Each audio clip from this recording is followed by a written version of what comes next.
6 de setembro de 2016, eu sou Márcio Campos, estamos começando uma nova edição do programa Ciência em Movimento. Fique com a gente volta já. Estamos de volta com o programa Ciência em Movimento e hoje no destaque a entrevista com a professora Ana Lúcia Guimarães, que vai falar com a gente sobre a questão da gestão empreendedora em educação em época de tecnologia digital. Mas antes, lembrando o nosso último programa com Marcelo De Sico, que falou sobre o ESO Citizen Science, um belíssimo projeto na área de ciência, de cidadão cientista, uma bela participação de um projeto onde as pessoas participam rastreando asteroides no espaço, aqui em particular no Hemisfério Sul. Vale a pena você conferir a entrevista com Marcelo De Sico. E também anunciando o seminário de Big Data, que vai acontecer no dia 12 e dia 13, lá no Rio de Janeiro. Vão ser 2 dias de divulgação, de debate sobre o mundo na era do Big Data. Então, se você quiser se inscrever, você pode acessar o site www.cri.ufrj.br/seminário Big Data Brasil. O evento é gratuito, portanto, inscreva-se. E também a equipe do programa Ciência e Movimento esteve recentemente em São Paulo, visitando várias universidades, olhando a gestão dessas escolas. Foi uma experiência muito legal. Em breve a gente vai ter várias novidades aqui no programa sobre essa nossa ação em São Paulo. Bom, estamos aqui então com a professora Ana Lúcia Guimarães para falar sobre essa questão de gestão empreendedora. Ana, obrigado pela sua presença aqui no nosso programa. A gente tem tido uma pauta aqui bastante no programa, bastante intensa e recorrente sobre a questão empreendedora na educação. Tivemos aqui a Sandra Mariano, que fez uma divulgação interessante. A gente debateu, conversou sobre o mestrado profissional em gestão empreendedora em educação.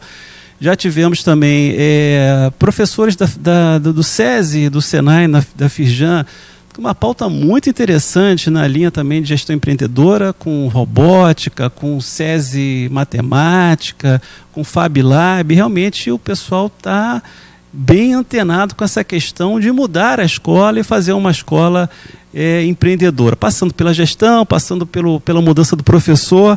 Então, para a gente começar o nosso papo, Ana, o que é gestão empreendedora em educação, em particular em tecnologias da informação e da comunicação? Então, bom dia, professor Márcio, muito obrigada pelo convite, obrigada à produção do programa. É sempre muito bem-vindo, poder ter essa oportunidade de estar falando sobre a questão da educação empreendedora, da gestão empreendedora, e como que esta se articula com a questão da nova era da cultura digital. Como é que a gente trabalha essas informações, como é que a gente pensa o gestor de hoje, como é que a gente pensa os docentes, como é que a gente pensa o aluno. Na verdade, essa educação empreendedora, ela vem ao encontro de novas possibilidades de ensinar e aprender, ensinar fazendo, ensinar e preparar o nosso aluno, a educação do novo milênio, a educação do século XXI, que está fundamentada nos pilares da educação do século XXI, trazidos pela Unesco, trazidos pelas discussões, pelas demandas da sociedade do conhecimento e a era da informação. Então, essa educação empreendedora é uma educação do transformar, é uma educação do criar, é uma educação do aprender fazendo.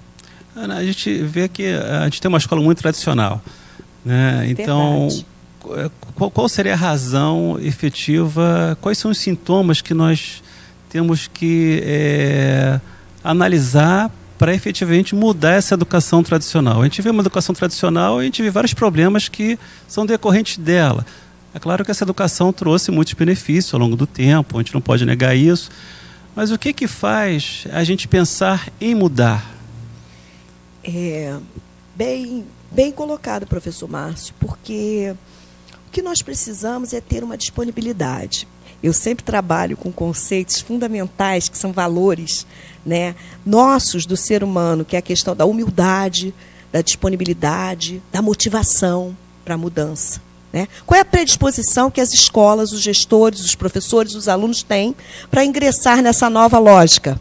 Essa lógica de uma cultura que, essa semana mesmo, uma cultura que transforma, uma cultura que exige cada vez mais do indivíduo estar preparado para novos desafios, e desafios numa era de incertezas. né? Então, essa semana mesmo eu ouvi alguns conceitos que são conceitos que a gente precisa estar pensando, estudando, aprendendo sempre, formação continuada. Então, a gente pensa, hibridismo, por exemplo, uma ideia de hibridismo. O que é falar de hibridismo?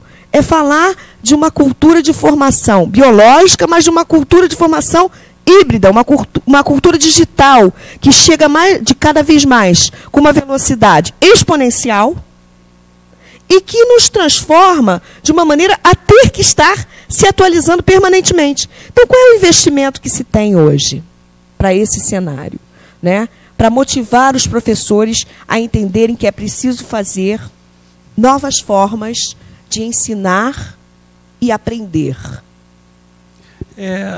A gente vê que, assim, para a gente mudar a educação, muda no chão da sala de aula ou na gestão. Às vezes, a gente, numa escola, consegue mudar, assim, na sala de aula, assim, um professor que consegue mudar a realidade da sua turma.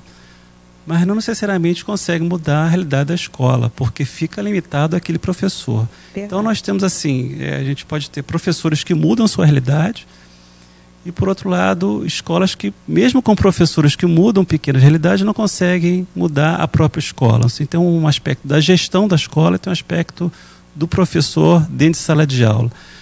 Essa questão da gestão empreendedora, como é que ela trabalha, como é que vocês estão trabalhando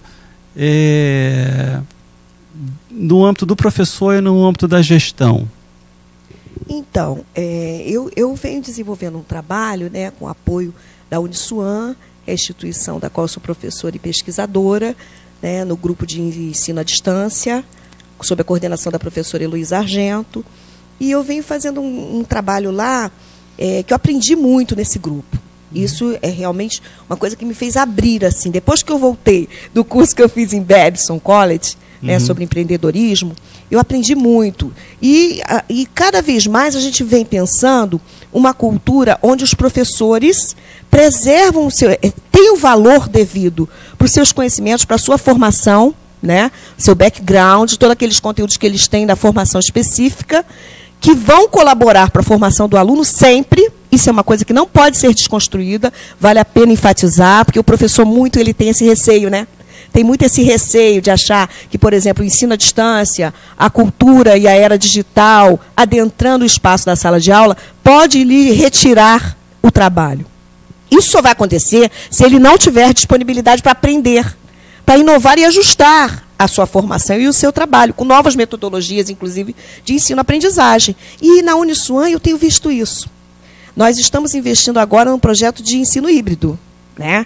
E os professores, nós qualificamos os professores, a instituição, a direção de ensino aposta nessa direção, né, nesse caminho. Né? O que é ensino híbrido? O ensino híbrido é a possibilidade de você construir uma educação que está associada entre o ensino presencial e o ensino à distância. Então, você pode usar uma plataforma de ensino online, né, que favorece e facilita a aprendizagem dos alunos, mas você não deixa de ter o professor em sala de aula também, com seus conhecimentos. Esse valor é fundamental. Essa associação, essa parceria, é uma coisa que vem cada vez mais sendo demandada pelo próprio perfil do aluno.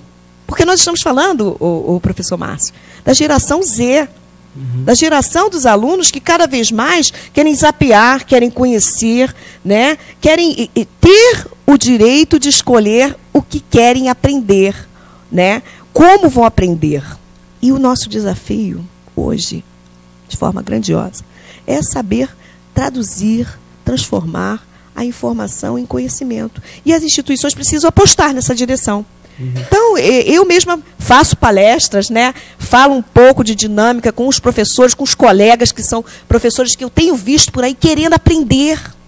Isso nos facilita, porque falar de educação empreendedora é falar de motivação, é falar de vontade do professor para conhecer. Ele não conhece, mas ele é humilde, porque ele sabe que o futuro está pedindo esse profissional, um profissional que saiba não somente dos seus conhecimentos técnicos, científicos, né, do seu domínio, da sua área de saber, mas que possa construir também novas metodologias de aprendizagem fundamentadas na questão do uso das ferramentas digitais, dos recursos tecnológicos. Professora Ana, quando a gente fala assim de educação empreendedora, a gente está falando de inovação no final das contas, porque a gente quer empreender numa educação que está aí, que é tradicional, que precisa de mudança. Então, a gente está falando aí a questão do hibridismo, de usar técnicas de ensino presencial com ensino à distância. Agora, a inovação não para por aí. Ela tem que inovar também na avaliação, tem que inovar na gestão, na participação do aluno, no envolvimento do professor. E como é que esse processo se desdobra? Porque às vezes a gente inova em um ponto, mas continua fazendo a mesma prova, a mesma avaliação de sempre. Isso foi um ponto até que a gente discutiu muito com a Osana, quando ela veio aqui falar sobre o SESI Matemática. Quer dizer, você inova por um lado, e como é que você inova pela avaliação? Você oferece novos recursos tecnológicos, mas como é que você avalia a participação daquele aluno? Como é que você avalia o envolvimento do professor? Como é que você inova em todos esses ângulos dentro da escola? Esse conceito de inovação ele deve estar sempre presente nessas reflexões de mudança, de construção de novo perfil, de novo cenário educacional, de apostas, né, em novas formas de aprendizagem. E ele não pode, essa questão da avaliação, não pode estar descolada totalmente da própria discussão sobre os estilos de aprendizagem, por exemplo. Né? Porque quando a gente se aproxima dessa ideia de saber como o aluno aprende e como que ele pode ser avaliado a partir desse olhar, você começa a entender que hoje os conceitos de aprendizagem colaborativa, inteligência coletiva, né, eles dão conta de pensar que você precisa aproveitar as diferentes habilidades e competências que o aluno traz na medida em que ele vai interagindo com esse conhecimento que chega novo e com essas novas possibilidades de utilização dos recursos tecnológicos para favorecer o processo de ensino-aprendizagem. A gente teve agora em São Paulo, até anunciei aqui na volta do programa, e a gente visitou a Universidade Federal do ABC, a Unifesp em São José dos Campos, o Instituto Mauá. Foi uma experiência muito boa. E a gente vê que eles estão com um processo de inovação curricular interessante. E esse processo de inovação, por exemplo, na Mauá, eles já demoraram 3 anos para poder implantar o currículo que eles estão implantando hoje. E a gente vê que é um processo de inovação de currículo, mas que vem assim, de uma estratégia educacional, uma estratégia de gestão. E como é que a questão empreendedora vem junto com essa estratégia organizacional? No caso lá da Uniswan, isso é uma demanda da alta direção? Como é que esse processo está sendo apoiado para empreender dentro de sala de aula, pela autogestão? Então, lá nós temos muito claro isso, e nós percebemos isso na prática do dia a dia, junto com os professores, com os diretores, com todo o corpo dirigente, esse investimento. Por quê? Porque é uma gestão que se atualiza, é uma gestão que viaja, conhece os diferentes cenários educacionais, internacionalmente falando, né, e que consegue identificar como que dá para você adaptar na formação continuada com o professor.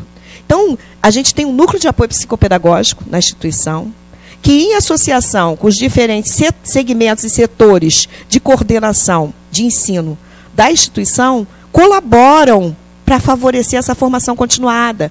E aí a gente tem 2 vezes, por exemplo, num semestre, capacitação, qualificação. Eu gosto muito de usar o termo mesmo de formação continuada do professor. Né? É um momento que se para e que se faz palestras, que se traz temas para qualificar esse professor. E foi num desses simpósios, desses seminários, né, nessas dinâmicas que a instituição promove, que eu comecei realmente a trabalhar com essa questão da educação empreendedora. Esse livro, por exemplo, né, da Rosemarie Lopes, que fala sobre educação empreendedora, é um livro que eu recomendo sempre. Por quê? Porque trabalha muito a linguagem do professor e traz um pouco da ideia de um empreendedorismo na educação, mas não ligada somente à questão econômica. Porque isso é muito reducionismo. Sem dúvida. Né? Quando você pega a discussão do Schumpeter, é valiosa. Trabalhar com empreendedorismo é uma situação. Trabalhar com educação empreendedora é entender que o empreendedorismo é uma visão para o futuro. É uma visão da capacidade de desenvolver talentos, habilidades, competências, criatividade para promover uma educação diferencial. E eu entendo que a instituição que consegue apostar e investir na formação de seus professores, ela está diretamente articulada com essas mudanças, com essas transformações socioeconômicas e, sobretudo, que impactuam na sociedade e na educação. Nós vivemos um momento em que professores, e eu fico muito feliz por isso, realmente eu fico muito grata e me sinto motivada. Por quê? Porque eu quero mesmo estar falando para os colegas, né, na linguagem deles e com eles. Por quê? Porque nós precisamos transformar essa realidade, mostrando para ele que o ensino tradicional tem o seu valor, mas que a gente hoje precisa estar dentro do que as demandas do futuro, da educação do futuro, do mercado de trabalho, do mercado profissional, cada vez mais impõem a todos nós, né? Professora, como é que é o trabalho que vocês fazem com o professor? Esses encontros semestrais, quais são as dinâmicas que vocês usam para qualificar ou dar uma formação continuada aos professores? Então, no momento, a gente está investindo muito, né, lá na instituição, tem se investido muito nessa questão do ensino híbrido, que eu já apontei aqui, mas, fundamentalmente, a gente tem verificado a necessidade do professor conhecer, por exemplo, nós trabalhamos com a plataforma Moodle, no ensino à distância, né? E os professores, eles está sendo oportunizada, né, a chance de conhecer mais a plataforma e de utilizar em suas aulas. Então, tem se feito reuniões dinâmicas, seminários, simpósios, em grupos divididos por equipes, com horários, né, acessíveis, disponíveis para os professores se agregarem naqueles horários, que podem ajudar o professor a rever essa postura e a entender que ele precisa se atualizar, ele precisa conhecer as tecnologias digitais. Então, a instituição, ela favorece esse processo, né? A gente falar de educação empreendedora, por exemplo, para muitos professores, eu acho interessante, Márcio, destacar que eu vejo o rosto de alguns colegas assim que ficam meio assim, caramba, como é que eu vou aprender isso tudo? Mas a gente disponibiliza o nosso corpo de tutores, por exemplo, da coordenação da EAD, que é um corpo muito bem preparado, muito bem articulado, desenvolvido, né, e que está disponível para atender, ajudar esses professores. Então, eu vejo assim, é um movimento que ele inclui os professores da universidade, e esses professores estão num processo profundo de interação, buscando atender esta demanda, que não é uma demanda só institucional, mas é uma demanda da sociedade do conhecimento, da sociedade da informação, das trocas digitais, dos novos cenários. E com isso é bom, o aluno ganha, porque o aluno também entende que ele precisa acompanhar, porque ele está nas redes sociais, né? Como é que a gente usa a rede social em favorecimento dessa aprendizagem? O professor está, super antenado com isso agora, está prestando atenção mais nessa questão de você usar o conhecimento das tecnologias digitais dentro da sala de aula. Professora, a senhora esteve lá em Barbson College, né, fazendo um curso de empreendedorismo. O que eles sabem que nós não sabemos? Foi uma surpresa, realmente, quando a gente esteve lá. É bacana essa pergunta, porque assim, o grupo de professores da Unisom que esteve lá no curso percebeu isso, né, que muitos dos conhecimentos que eles apresentavam por lá era bastante parecido com o que a gente já trabalha aqui, já investe, né? Eu acredito que a diferença maior nesse processo todo vem a ser justamente as oportunidades e os investimentos, que eu acho que no Brasil, como um todo, ainda precisa caminhar muito para investir. Mas quem tem a oportunidade de fazer um curso como esse, já sai de lá empoderado para transformar, para modificar a sua forma de olhar a educação, de olhar os processos de aprender fazendo. É aquela história dos pilares da educação do século XXI, que a gente falava agora há pouco, né? Aprender a fazer, aprender a conhecer, aprender a conviver, aprender a ser. Esses pilares estão dentro, no bojo, do que vem a ser a educação empreendedora. A gente geralmente sabe, eu vejo aqui no Brasil, e no Rio de Janeiro em particular, que a gente sabe, mas não faz, que é a questão exatamente do empreender. A gente sabe as teorias, mas a gente não leva isso a cabo e não acredita naquilo que a gente fala, na verdade. Perfeito, né? Perfeito. Né? Eu queria que você divulgasse para a gente, professora, se tem algum site que possa, ou material que o nosso público possa acessar sobre educação empreendedora. Então, eu tenho feito esse trabalho de educação empreendedora palestrando, eu gosto muito de palestrar. Eu vou às escolas, se me chamar, eu vou, gosto de falar sobre esse trabalho, gosto de capacitar. Por quê? Porque a gente olha no olho e ouve, saber ouvir é fundamental. Ouvir o professor, né? Seus medos, seus anseios, e tá lá junto, vamos junto, segura na mão e vamos. E aí eu desenvolvi com isso esse trabalho, né? Que é o trabalho da educação empreendedora que eu adaptei, eu criei esse trabalho que é uma dinâmica de conceitos, onde você fala da criatividade, da proatividade, né? Da motivação, de todas as necessidades e demandas e critérios que você tem para desenvolver uma educação empreendedora. O que falta? Então, com esse trabalho, eu estou colocando à disposição o meu blog, Ana Edu Empreendedora, né, que vão conseguir acessar um pouquinho do meu trabalho e um pouquinho também das possibilidades de eu estar com vocês, de eu estar nas escolas, se quiserem me convidar. Estarei aqui também outras entrevistas para falar um pouco mais, porque, na verdade, eu gosto de pesquisar e falar. E trazer coisa nova, né, com uma forma muito humilde e muito perseverante, porque eu acredito no professor. Eu acredito que a valorização do professor passa também por esse movimento de enxergar o quanto é necessário ele estar devidamente sintonizado com essas transformações de inovação, de aprendizagem colaborativa, inteligência coletiva, da educação empreendedora. Obrigado, professora Ana, obrigado pela sua entrevista. Estamos chegando ao final do nosso programa Ciência e Movimento. Você sabe, o programa é ao vivo toda terça-feira às 10 da manhã, com reprise aos sábados às 22h30, mas você também pode acessar todo o acervo de programa Ciência e Movimento lá no nosso canal no YouTube, TV Ciência e Movimento. Pode acessar as nossas postagens no nosso blogspot TV Ciência e Movimento. Pode acompanhar nossas postagens também no Facebook TV Ciência e Movimento e agora também no Twitter TV Ciência e Movimento. Obrigado pela sua companhia. Um forte abraço, até a próxima. Tchau.